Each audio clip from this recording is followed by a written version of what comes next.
Thousands of people have tried to flee the city. There will be many more. People are hiding out in bomb shelters. But this isn't a place, with all due respect, like Iraq or Afghanistan, that has seen conflict raging for decades. This is a relatively civilized, relatively European, I have to choose those words carefully too, city where you wouldn't expect that or hope that it's going to happen. Language is more than a means of communication. In times of conflict, words become weapons, shaping perceptions, swaying opinions, and ultimately driving actions. Today, we explore two critical conflicts, the war in Ukraine and the crisis in Gaza, through the lens of language. How are words weaponized? How do they frame heroes and villains? And what are the implications of these narratives? This is the language of conflict, words as weapons.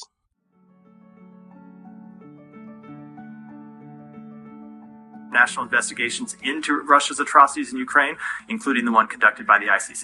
The United States fundamentally rejects the announcement today from the prosecutor of the International Criminal Court that he is applying for arrest warrants for senior Israeli officials together with warrants for Hamas terrorists.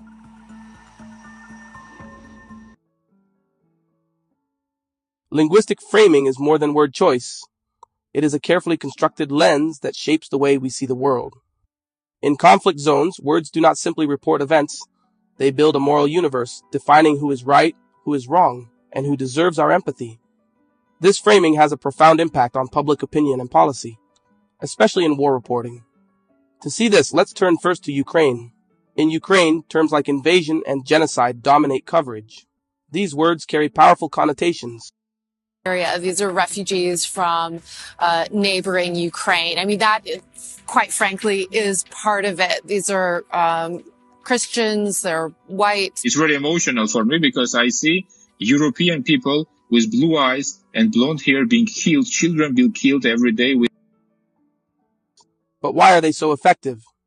In linguistics, we refer to certain words as lexically charged.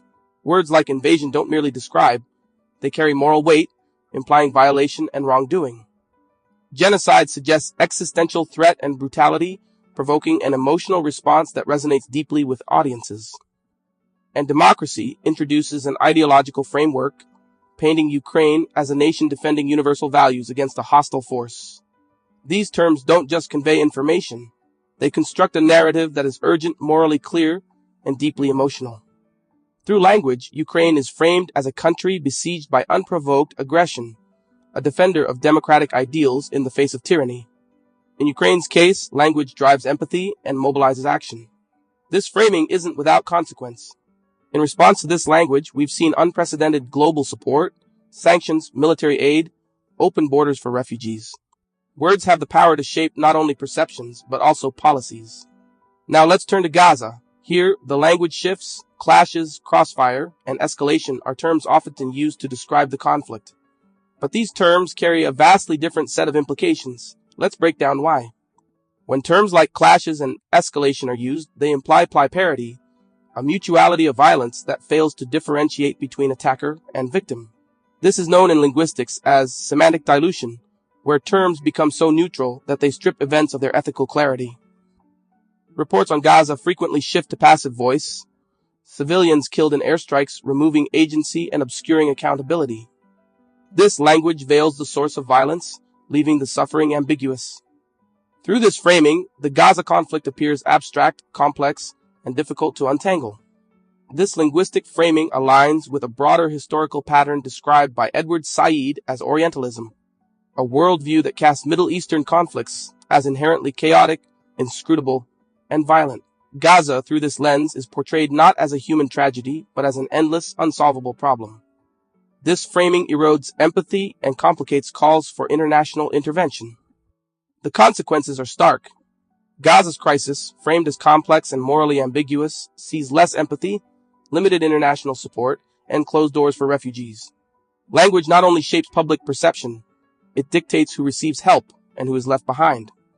Why do these linguistic choices matter? Because language guides perception, and perception drives action. Let's explore some common techniques that media outlets employ to frame conflict.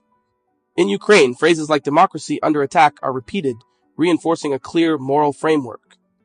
In Gaza, terms like unrest or escalation soften the urgency, diminishing a sense of clear victims or aggressors.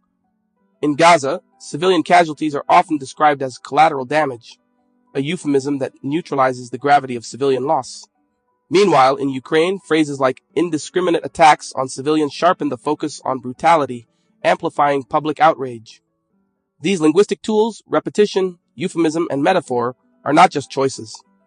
They create ideological frameworks that make certain reactions feel natural, even inevitable. But language does not operate in isolation. Visual framing completes the narrative.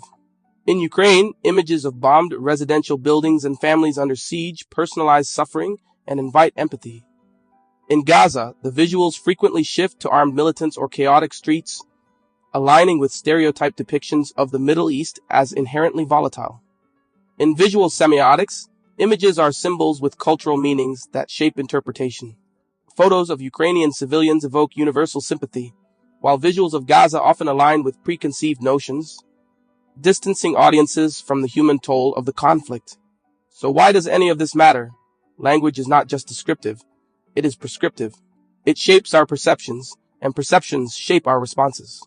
Linguists have long debated the Sapir-Whorf hypothesis, the idea that the language we use influences the way we think.